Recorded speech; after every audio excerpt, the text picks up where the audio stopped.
And so everything we do in schools is in the service of more kids learning more. Kids learn better with people who believe they care about them. So that's why we build relationships. We don't separate the two. We don't separate academics from relational. It's social emotional learning. Doug Reeves, one of my colleagues, wrote a great blog post recently about not leaving the L off of SEL. And I hear that way too often. And I'm going to tell you who it impacts most. It impacts kids. My last school was 95% free and reduced lunch, 95% poverty, 6 years of cycle failure. It impacts the kids who can least afford to be impacted.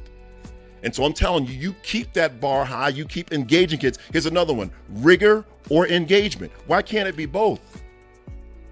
My best teachers, my best professors were both rigorous and engaging, kept my attention and stretched the hell out of me.